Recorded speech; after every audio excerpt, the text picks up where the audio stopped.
So what's the best solar business model to start in 2025? Hey guys, welcome back to another video on the best solar channel on the planet. Let's talk about the different businesses that are in solar. EPC, or the installer company that carries out all the work. Then you have what we call a broker or a dealer, right? That's the sales organization. That's the sales company. That's the company in between the installer and the customer, right? You all know what a broker is. So that's basically what it is. Then the next one is a lead generation agency.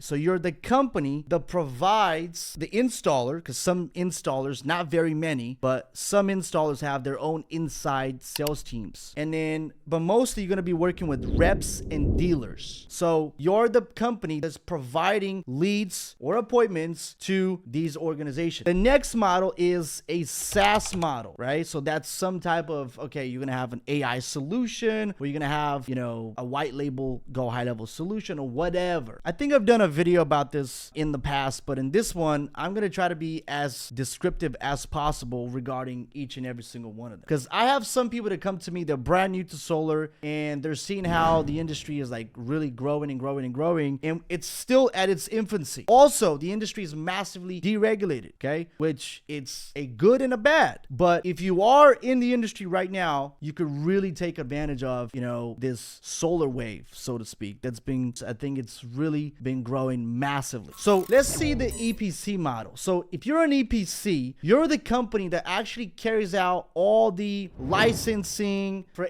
each and every single state. You are the company responsible for customer support, right? You're actually the company responsible for turning on the systems, making sure that everything works smoothly, and so on and so forth. And then you're also dealing with dealer support, right? So you have customer support and you have dealer support. Why is that important? Because if you don't have a sales team, inside sales team, and you are an EPC. Actually, I never understood companies, EPCs primarily, that have inside sales teams. To me, that's just like you're competing directly with myself. If I'm a dealer, you're directly competing with me. How can I possibly trust you? Of course, I'm not saying they're going to steal your deals or do any of that stuff, but they could always beat you on price. So let me just, kind of mention that. So that's why I find it really, strange in a way as to why they would even care to create a sales team. I get it. They don't want to rely on dealers. Relying on dealers is, everyone's kind of like doing their own thing. You can't really know what type of deal flow you're going to have in order to control the amount of deals that you're getting in, and so on and so forth. One of the ways is to have a sales team, an inside sales team. And that's why some EPCs are doing it. Most of them that have inside sales teams are complete dog crap. How do I know that? Because I've worked with most of them. I'm telling you, they really suck. All right, they really do suck in terms of selling. Some people are good in terms of,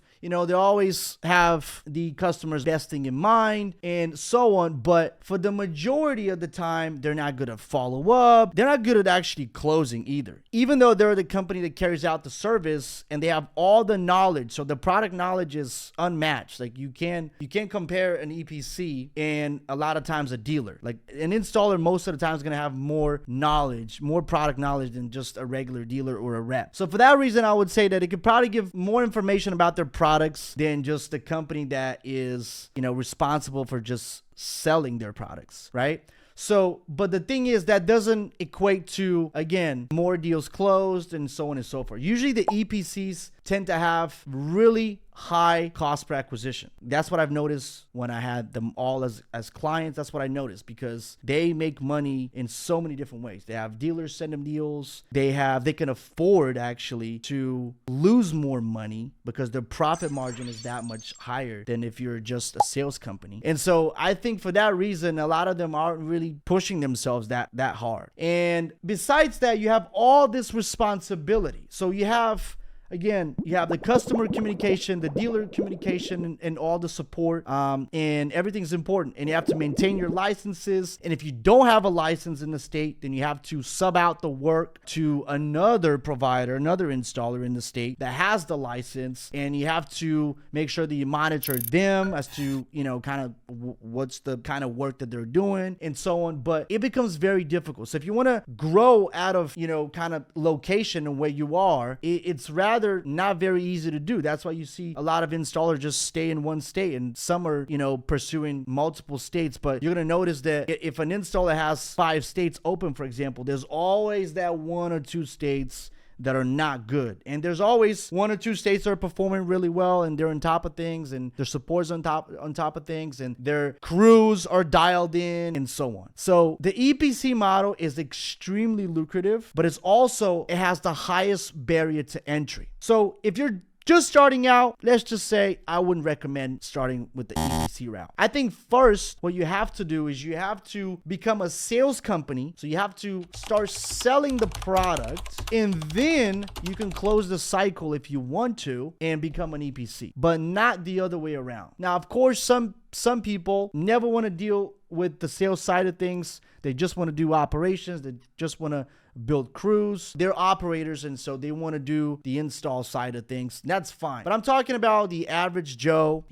average person that's going to be watching this video, thinking about getting in solar and kind of like in 2 minds about, hey, should I start an EPC? Should I start a dealer? First of all, starting an EPC, it's very costly, okay? Acquiring all these licenses, and you have to have a good brand, right? Because people are going to look you up, and so it's a lot harder than just starting a brokerage. Let's just say that, okay? So that's for the EPC. Next thing is being a broker, right? Broker, dealer, whatever. If you have a way of generating leads for yourself, which you should have, otherwise why would you be a broker? Then it's really easy to make money, because you could basically write your own paycheck at the end of the month. And once you're in it for a while, you can probably start to see patterns, and you can see what all the metrics are. A lot of people don't even track metrics, but if you are tracking your metrics, you could see, okay, what's my cost per appointment? What is my show rate? What is my cost per acquisition? And all these things.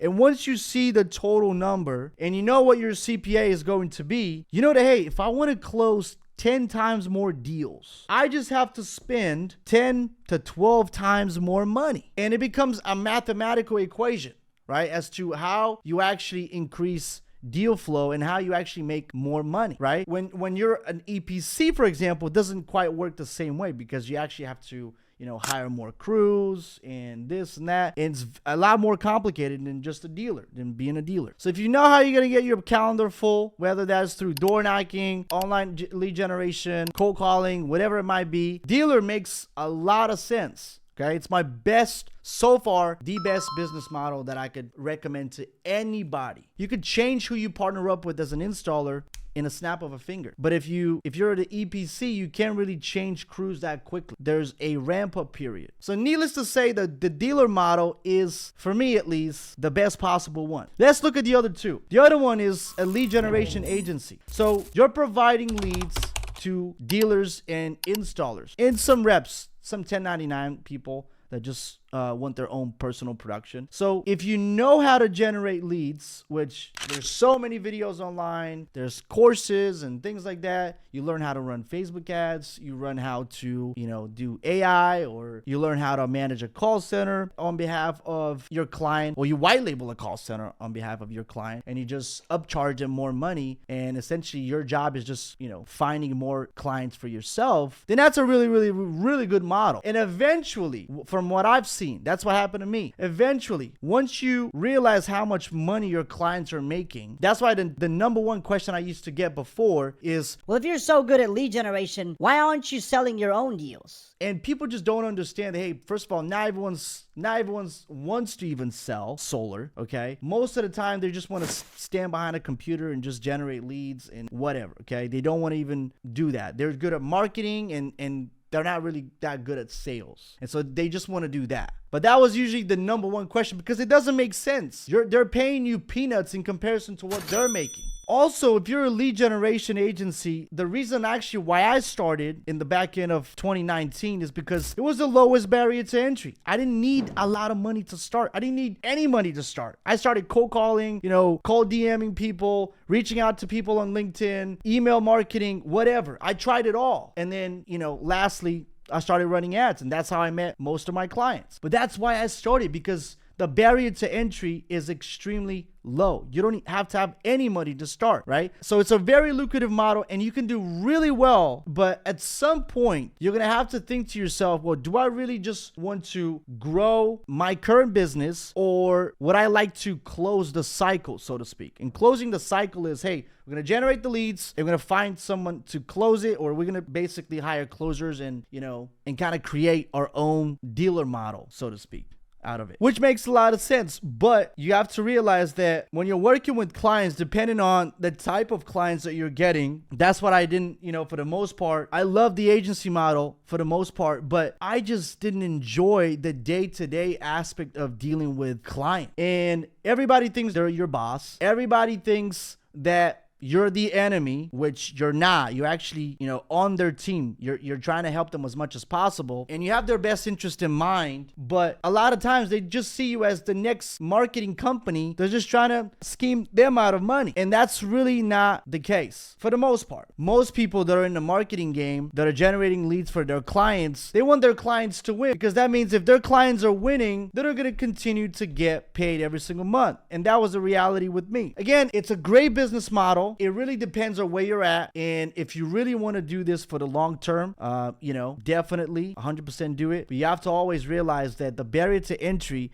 in the marketing game, or especially in solar, is so low that you end up competing with basically kids that just watched a couple of YouTube videos, decided that they're an expert in solar lead generation, and now you're in direct competition with them, right? And so unless you have a really good offer or a USP, unique selling proposition, then you're gonna be commodity just like every single one of these agencies. And so it's a good model, but you have to think twice about how you're going to go out and actually market your own service. And the last thing on the list is a SaaS. When I say a SaaS, I don't mean a full-blown, SaaS company that you're just going to develop out of thin air. I don't mean that, because that's really expensive. I was having a conversation with a buddy of mine, and I was telling him that, hey, SaaS is brutal, man. I mean, unless you have funding, you have crowdfunding, or you have your own money, and you're willing to compete with all these people that are going to get millions of dollars in funding, I don't want to go and compete with other SaaS companies, because I know that they got crowdfunded. I know that they got, a lot of them, they have unlimited money. And so they're willing to bleed money in order to acquire clients. And if you're not in that position, I probably tell you that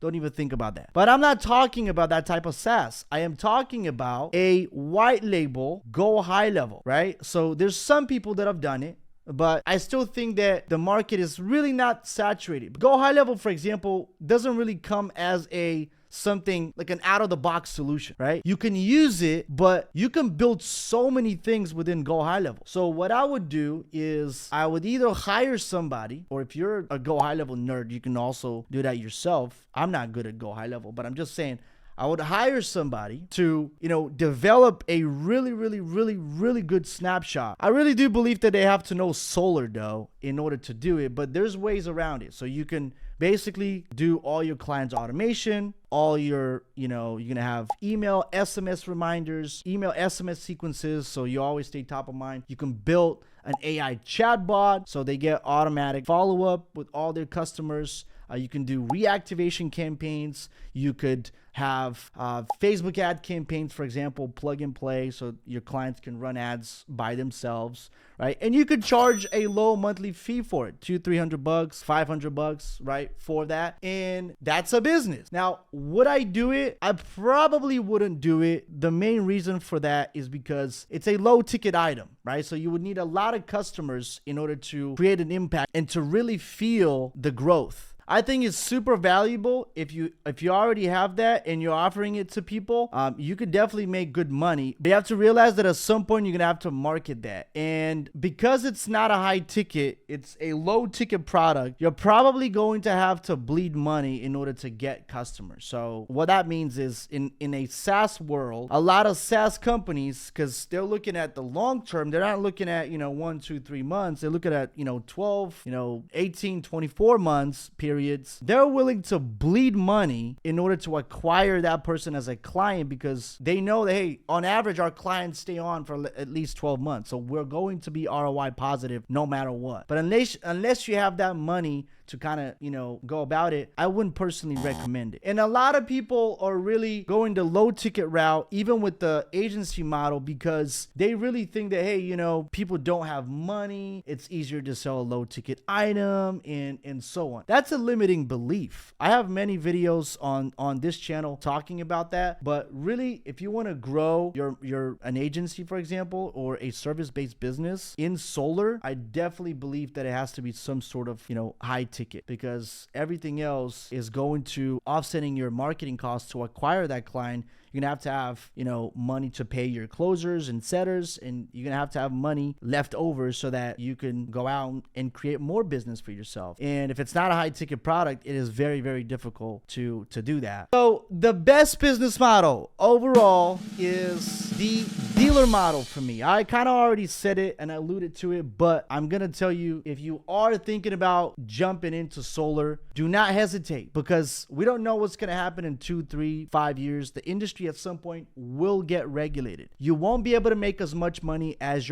you're able to make right now, and the window of opportunity is definitely going to close. So do not hesitate and take action right now. And if you want to become a dealer and make 10, 15, even $20,000 per deal, then I have a link in the description below where you can schedule a call. And if you're really serious about it, then we might actually end up working together. But if you are serious and you're actually interested in starting your own solar remote dealer business, then I highly recommend you schedule a call down below. So until next time, thanks so much for watching.